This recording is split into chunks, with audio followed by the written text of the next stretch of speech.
Hello, and welcome to another meditation session. Here we go. At the Buddha Center in Nalamara. And again, for those of you who are coming for the Introduction to Meditation class that is being held in the room to my right, this is the ongoing class for those who have meditated before. We sit a bit longer here, which gives more time for the mind to become quiet, for it to settle down. The whole idea of things settling down, getting more calm and more peaceful is an important perception in meditation. Because if we think of things settling down, we know that whenever we do something, whenever we interfere, whenever we try and get somewhere or get rid of things, all we're really doing is disturbing that whole process of settling. And sometimes the only thing we can do, and the best thing we can do, is just to look on with equanimity and just watch as things become calmer and quieter. And a lot of times I describe meditation just as a journey in which you are a passenger, not the driver. Because you find if you are the driver, then you tend to agitate the mind and it never settles down. And so even just thinking or conceiving of the mind as you are not the driver of it, but the passenger, even like separating yourself out, that this mindfulness, this knowing, and what you're experiencing are two different things. You put space between the knower and what you are knowing. Because if you put space between those two, you'll find then you have the opportunity to actually do something. In other words, to let go. When I was in Singapore a couple of weekends ago, instead of being here, someone was presenting some of the latest techniques of psychology, and I noticed there was one psychologist over in the eastern states, and he had borrowed something which I knew was for me. You've often heard me here talk about how big is the hand. And when I put it in front of me, I say my hand is so big I can't see anything in the whole world. It's not my hand's problem, it's perspective. I should put my hand where it belongs, at the end of my arm. And apparently there's some psychologist who's created a method now, which he's making a lot of money out of. Maybe Chris might know this guy. And he did the same. He said, this is your thoughts. And if you put your thoughts right up here, all you can see is your thoughts, and you get obsessed with your thoughts. If you put your thoughts out here where they belong, then you have some opportunity to let them go. They're not so close to you. You can get perspective. You can just leave them alone. You're not so entangled in those thoughts. And so at least my talks here are being listened to by people, and I suppose they're making some money for their family on it. But this is actually how you can deal with some of the thoughts which you can get entangled in when you are meditating, which is usually the biggest problem. You are trying to settle things down, but the thoughts go on and on and on and on. And how you stop that, please put the thoughts outside of you. Now at a distance, 2 or 3 feet in front of you. And then you are just in here, just watching these thoughts. Then it's easy not to get entangled. In the same way, you may be watching a movie at home, and you will find when you first turn the movie on, you are sitting in your armchair, and the movie's happening on the TV screen. But after a few seconds, you are right in that TV screen. You are right there. So much so that if somebody gets shot, you start crying. If somebody, I remember this when I was a young man going to the movies with your friends. If somebody is creeping up to kill the hero, people in the audience would shout out, "Hey, look behind you." And it was just a movie, they couldn't hear you. But still you would shout out that, "Hey, look behind you." And that's the same if any of you watch football on the TV. You can see these guys sitting in their armchairs at home watching a soccer match going on, say, in Brazil somewhere. And they shout out, kick the ball, stupid." Can the person hear you? They're not even in the same country. They're actually, it's just a TV you're shouting out. And the TV has got no ears. So you're wasting your time. But why do people do that? Because you get involved. You get entangled in this fantasy going on the TV screen. And that's actually what happens with your thinking. You're thinking backwards and forwards. You're entangled in it. Which is why it keeps going on and on and on and on. If you could just remember, you sit back here, the thoughts are out there just like a TV. Then you don't bother with it. Then you can let it go. Then you can see that most of the thoughts in your mind, they are just like soap operas. Not good soap operas either. I've lost my sound. Hello? We go anywhere? They're just like soap operas. Not good ones. They're crazy stuff. If you told your thoughts to somebody else, would they be interested? Absolutely not. So, the best thing for you to do is to let the thoughts disappear. When you find a distance between you and the thoughts, then there is no entanglement possible anymore. So if you're meditating and you're trying to settle everything down, you have thoughts coming up, try and look at the thoughts like things acting out on a screen, like a movie or like on the TV screen. It's not yours. And then because you're not entangled, it's so easy to let them go, to let them disappear, to let them fade away. And then things really settle down. Remember, a lot of the thoughts are what actually excites you, what give you an emotional hit, which means your sort of mind still goes on and on and on. So if you can just let them go, imagine just how easy it is to settle down and become peaceful. So that's why the thinking mind is one of the biggest distractions of all. So see in this meditation, if you are thinking, just put them outside a little bit. Put some space between you and the thoughts. Then you become disentangled. Because you're disentangled, you'll see them for what they really are, and you can let them go pretty easily. And then you can have a nice peaceful meditation. And what happens next? You get very still and very peaceful. And even this method of meditation, which I've been teaching for years now, I know that someone said the other day, well, what about the breath? You're supposed to be doing breath meditation. I said, yes, but the breath comes out by itself. When you start settling down and becoming calm, then you find that quite naturally you'll be aware of the only thing which is moving, which is the breath going in and out. And if it comes up naturally, in other words, you don't force it, it just comes to you, then you will find the breath is always really, really peaceful and very easy to watch. When things are easy to watch, easy on the eye, as they say, then you don't have to put effort to watch the breathing. The breathing is just there for you, and you settle that down as well. Everything becomes calmer and more peaceful and more still.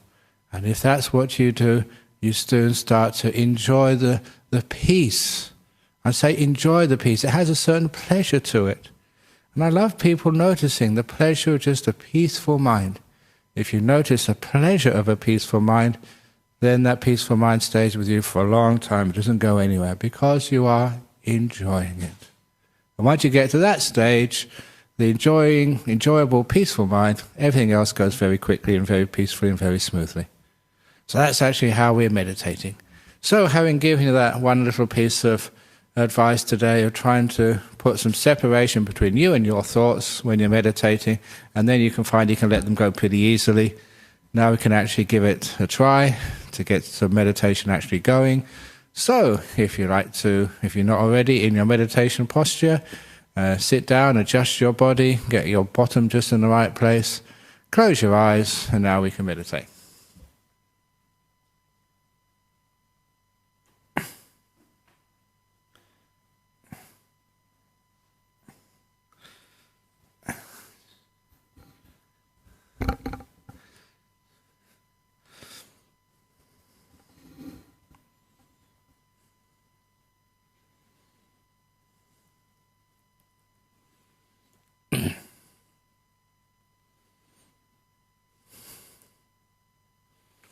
So with your eyes closed, please bring awareness to your body.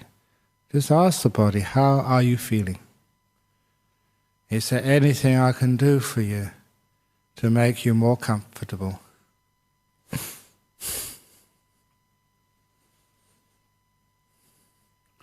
And if there is something which you can do, then please do it as soon as possible. Scratch, blowing your nose, coughing, whatever you wish to do, please do it. So real compassion is not just thinking kindness, it's doing kind things. Whatever your body needs to become more comfortable, more at ease.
Still be aware of your body and find out how you can relax it even more. How are your feet now? Are your feet comfortable? Your legs.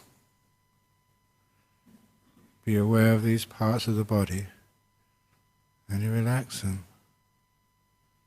until you can feel they are really comfortable. Scanning your body from toe to head. Make sure you haven't left anything out.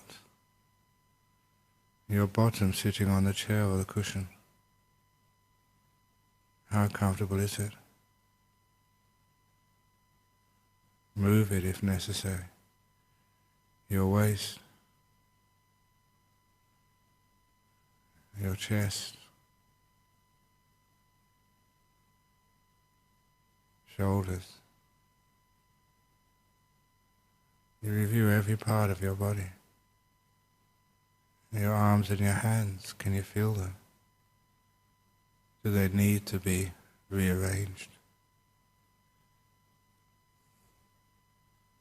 And the neck and head. I like to ask people to be aware of the muscles around the mouth. Shows a lot about your attitude. If your mouth is screwed tight, it means you're trying too hard. If there's a little smile on the face, it means you're looking forward to meditation. That is the best posture, a tiny smile. You're aware of your body, you're being kind. It's called kindfulness. And the body reacts by being peaceful, by being comfortable. And hopefully you can experience, like I'm experiencing now, the delight of a comfortable body.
Once the body is relaxed, really feeling comfortable, then that's the time to let it go.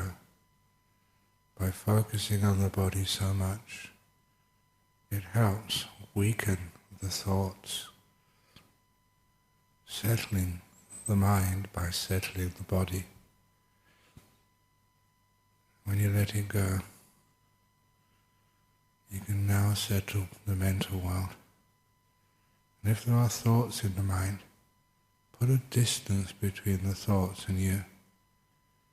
Imagine them like clouds in the sky, or like events on a screen, and you're sitting a few feet away, just watching,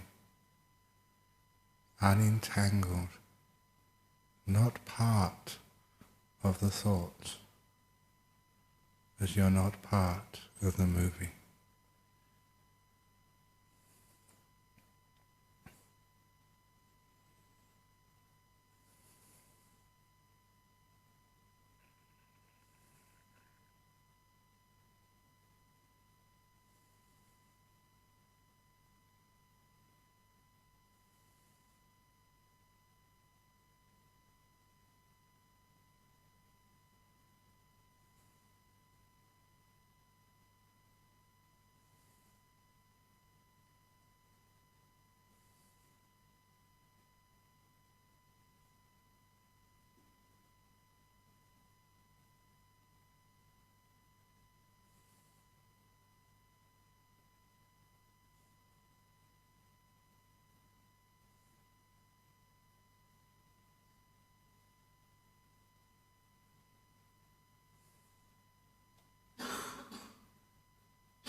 Getting very close to the end of the meditation now.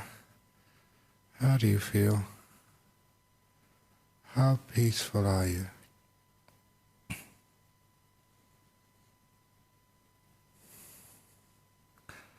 And why do you feel this way? What have you done, or more importantly, what didn't you do to create this peaceful state of mind? At the end of the meditation, we reflect to find out what works and what doesn't in meditation.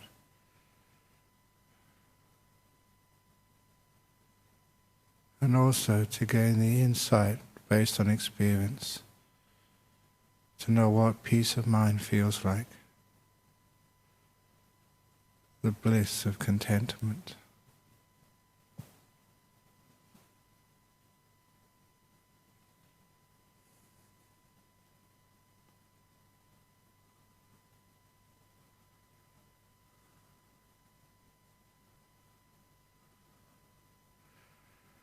So now ring the gong 3 times to end the meditation. Please listen to every sound from the gong and let the 3rd ringing of the gong take you out for meditation.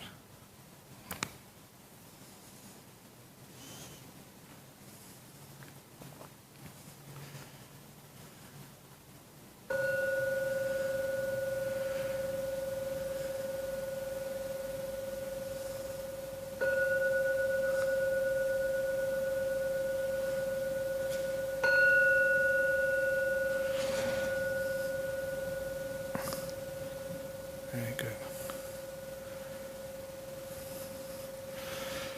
Okay, so please now get yourselves comfortable again. There's usually a few questions, first of all from overseas, because this is streamed live overseas. So can we have the overseas questions first of all, Christina?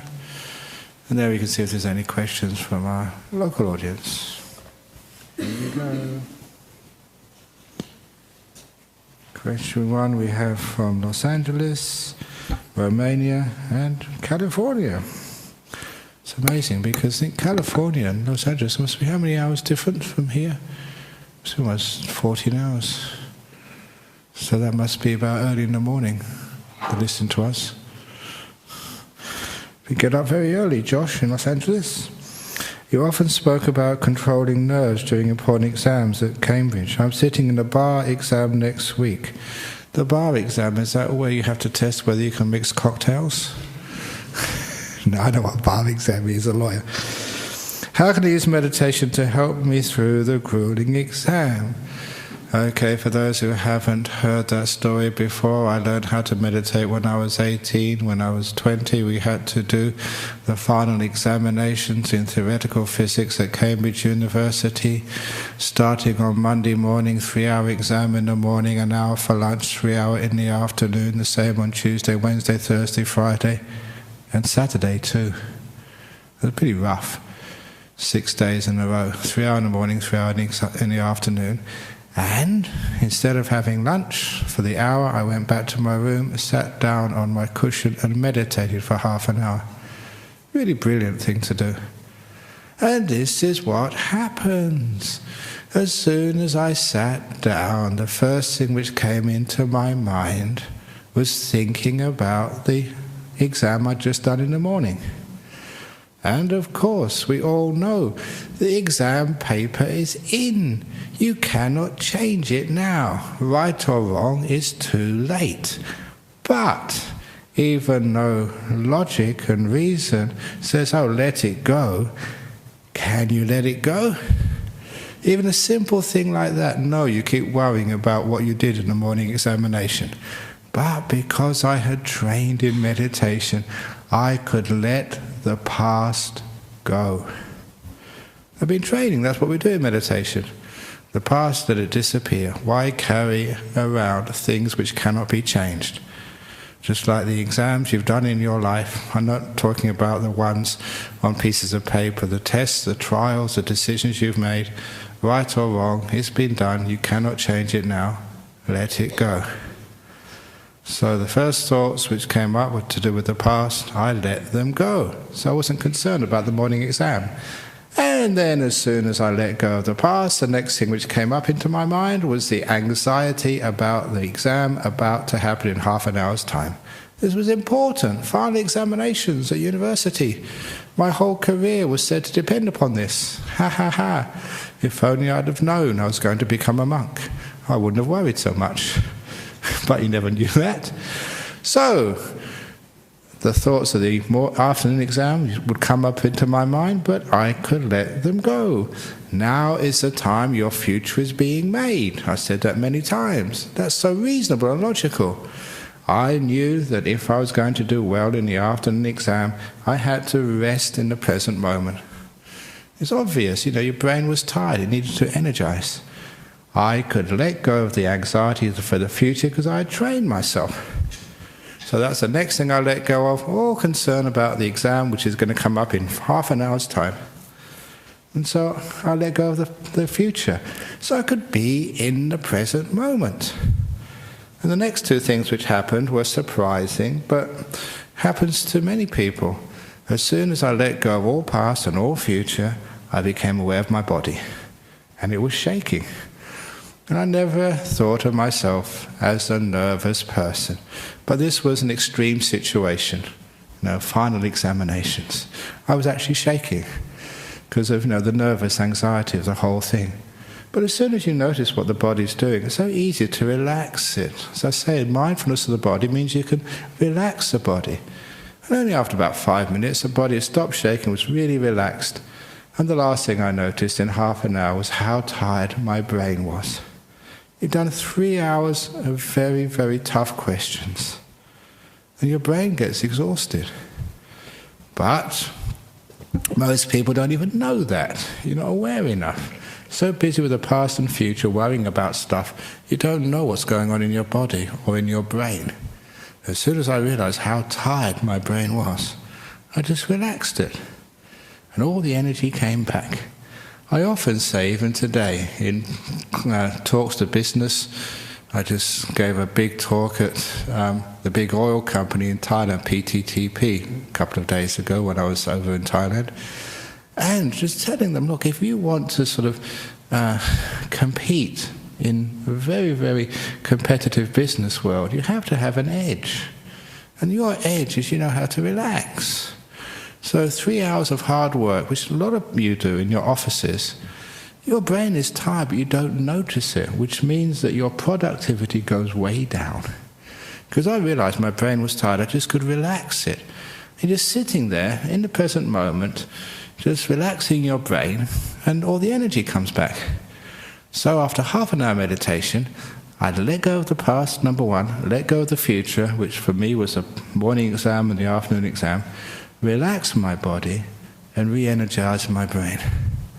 And of course, what a brilliant technique that was. After the examinations, I did extremely well. It's obvious because you're relaxed. You were productive. Your brain was back to its peak. And so that's how I did so well in those morning examinations, the final examinations at Cambridge University in theoretical physics. And to me, it's just, I don't see why other people don't do that. So if you've got a bar exam, Josh, remember, before you do those examinations, just really relax. Actually, I told that story last year at Carmel School, the Jewish school over in Dinell or somewhere, I think. And because one of my mates there, Moshe Bernstein, he's a good friend of mine, and he was teaching the religious course. And I went there just before the TEE, and I got a letter from him in January this year saying, "Thank you so much, Ajahn Brahm. We've never done so well in the examinations before because of your technique. Thank you so much." It actually works. Told all the kids exactly what to do before the examinations. And kids are great, they can follow instructions so easily. Just before the examination, the first examination, they let go of the future, they relaxed. And just get their body nice and relaxed, get their brain, so if they're not worrying about anything, because that just exhausts the brain.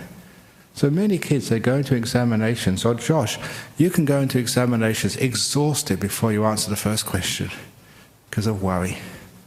So learn how to let go of the past, let go of the future, relax your body, and just re-energize your brain. And it works. And it's not grueling anymore. It's just a very peaceful exam. So it really works. And so that's why we can do this amazing stuff if we know how to meditate. From Romania, when I close my eyes, I can't think of my body. I hate it. I start to watch my breath. Is that wrong? Well, you don't hate your body. I'm sure your body's not that bad. Look at me. I'm fat and old and ugly. I don't hate my body. I got used to it. So, but anyway, there's obviously a problem there if you hate your body. I'm not quite sure what the problem is. You may have some chronic pain or something, which is fair enough if the body's giving you a lot of torture. Then maybe you might hate it. But if you start to watch the breath, that isn't wrong. Just watch your breath and at least love your breath. And I say love your breath because if you hate something, you always want to control it. If you love the breath, you let it be. You just like being around it. You love nature, which is why people don't want to control it. They want to just appreciate it. And if you can have that type of attitude with your breath, in other words, regarding your breathing as your best friend, not your slave. When people do breath meditation, a lot of times they try and control it because they think it's another thing which they own, which they can order around. Breath go in this way, breath go out that way. Come on, breath just be peaceful. Breath don't be sort of so unhelpful. But no, you just got to respect these things. Just like your body, it doesn't really belong to you. You think it does. But when your body gets old, it gets old whether you like it or not. When it gets sick, whether you like it or not. You can't order your body around. So instead you realize your body is a friend. And you regard your body as a friend, not your slave. And then you can work with your body and you find you're much healthier. You look at your mind with all its stupidities, with all its psychosis, whatever. Don't look upon it as something to be changed, as if you could be the master of your brain. Look upon it as your friend. Yeah, my brain is sometimes really stupid. It tells bad jokes. But it's not my fault. I totally disown my brain. It's not me, not mine, not a self. So-called the Buddha. So I disown it. So whatever it does, please don't blame me. And that way you can just let it be. So I'm a friend to my mind. So if you can do that, then it's not wrong. You find it gets very, very peaceful. Lastly, from Peony from California. The medication I rely on to live gives me a constant feeling of intoxication. How should I address this? And will I still be able to truly achieve stillness in meditation? Surprisingly, Peony, yes, you can. Because what really happens, that's part of the brain. And later on in meditation, just the mind really takes over. So the medication affects the brain, but the mind is something totally different. And look, because one of my stories, that time when I had scrub typhus, and I had goodness knows how much medication inside of me. Those were the days in, I don't know, 38 years, 39 years ago. That was the days I was put in this, the monks' ward of this Ubon hospital, the only hospital in this little town in the third world country. It was a backwaters of anywhere. And as soon I had scrubbed, no one knew exactly what it was in those days. Had this really high fever and went to hospital. And they put me in this bed and drips all over the place. And then, it was in a ward. And when it came to 6 p.m., the nurse disappeared. And by 7 p.m., no night nurse had come. 8 p.m., still no one there. And I talked to the man next to me, should we tell someone the night nurse hasn't come? And he said, what do you mean? There is no night nurse. If anything happens during the night, it's just our unlucky karma, that's all. Imagine being in a hospital where 12 hours or 13 hours every day, you have no supervision at all, no bells to ring, any emergency which happens, bad luck. That was the hospital. And so, the treatment was just a cocktail of antibiotics, because they didn't know what the fever was being caused for. They just put as many antibiotics as they could, in the stuff, and they just injected it in your bottom with those recyclable needles they had in the old days. If you get a shot these days, it's nothing, it doesn't hurt at all, a tiny little prick. But in those days, without the high-tech needles, they were blunt. And I'm pretty sure this was the case. They'd use them in Bangkok first of all, because they had to save costs. They recycled them in the northeast, which was the backwaters of Thailand. It was the boondocks. And they'd use them for the ordinary patients first of all, and the last patients they used them for was the monks, because we're the tough guys. So these were incredibly blunt. And the nurse never injected you. She stabbed you in your bum. Oh goodness, that really hurt. And even with all the metta which I had, and I am a compassionate monk, I hated that nurse. Bang into your bottom. Oh, it really hurt. Twice a day. So there you were, sort of really sore, a fever for a couple of weeks, so you got absolutely no energy and all this stuff, because the antibiotics, they really mess up with your brain. But it was just one day, I thought I had enough of this. And so I just decided to meditate instead, just to let go. Make peace, peony, with your body. Make peace with the feeling of intoxication. Just let it be. Don't fight it. Don't be upset at it. Be kind to it. Open the door of your heart to it. And you find that feeling of intoxication just amazingly, it vanishes. And you go deep into your mind. That's what I did. It was so wonderful to be able to go into a deep meditation where you didn't feel this really aching and really weak body. Because when you've had a fever for 2 or 3 weeks, you feel really terrible. No energy, everything aches. And just you go to a place where there's no body left at all, and just so beautiful, so blissful. It's a wonderful experience. You can do that. So I'm saying that from personal experience. Yeah, you may have this feeling like that, but the way to do it is go inside of it. Don't try and get rid of it. Every time you try and get rid of it, it gets worse. If you want to know that beautiful story of the monster in the emperor's palace, the Buddha called it anger-eating monster. I said that many times before, one of the Buddha's great similes. Get out of here, you don't belong. The monster gets bigger. So that feeling of intoxication you have, if you say, I don't want this, I want to get rid of this, it will get worse. When you say, welcome, monster, thank you so much for coming to visit me. Is there anything I can do for you, feeling of intoxication?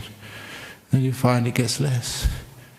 And you follow that path, and you go way beyond the feeling of intoxication to where the mind is.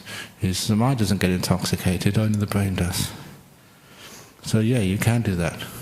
And sometimes, it's just a case of if you have a problem, it gives you incentive. And if you have that incentive, you make better progress. And for those of you who don't know, this is one of our old members, Brian Creek. He passed away recently, and one of his friends in the old days was this guy who had very, very bad back pain. Really bad back pain. He was about one of the 8 or 9 people at that time who was permitted to use any drug, even illegal drugs, for pain relief, legally. He could use anything.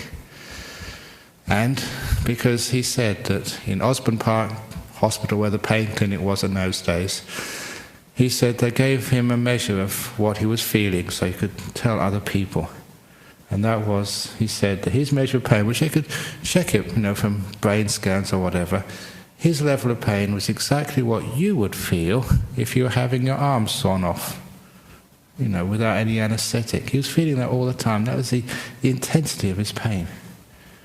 And that gave him a lot of incentive to meditate.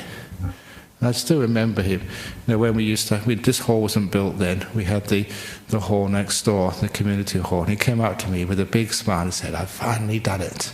I've got the machine flat. I said, I mean the ECG, to stop your heartbeat. So, oh no, I did that weeks ago. The EEG. They put the EEG on my brain, and I can meditate so deeply, it flatlines. And I believed him because, because of his pain, he had to. He couldn't mess around in meditation. He had to really, really go deep very quickly. He had to let go. The alternative was just too unpleasant. So, sometimes if you have those negative feelings in your body, pain, intoxication, whatever, just like me, just having to sit, the pain of having a typhus fever for 2 or 3 weeks, it gives you a lot of incentive to do it properly, to really let go. If you have exams coming, in an hour's time, you really do have to get your act together. So you are mindful. You don't just go thinking about, the party tonight or the cricket or, your girlfriends or something. It's important. Because you give it importance, it's not that hard to let go. A lot of times we're lazy. I'm lazy too. If I don't really have to, well, why do we? But when you really have to, you've got no choice. Then amazing what you can do. You can let go. Why? Because you have to. So, sometimes you do have pains, problems, aches, whatever. You're about to die. Sometimes there's a great incentive. As long as you've done enough practice, you know exactly what you're supposed to do. And by now, all these years, many of you have been coming here. If you don't know by now, I'm giving up. So, any questions from the floor here about what we've just been talking about? Now, this is your last chance to ask a question, because next Saturday the monks and nuns aren't going to be here. We're going on retreat. Tomorrow we're having our entry of the rains retreat day down at Serpentine. So, if you have a question, you'll have to go all the way to a monastery in Serpentine or all the way to Gitchigadam to ask your questions. This is your last chance. Going. It's amazing after I keep saying this. I say no questions, and then there's a whole line of people in front of me asking their questions. Yes, thank you. You go on, because a lot of times it's not... Yeah, okay, well, sometimes other personal. Yeah, go on. Yeah, because a lot of times people think they're personal, but everyone's really interested.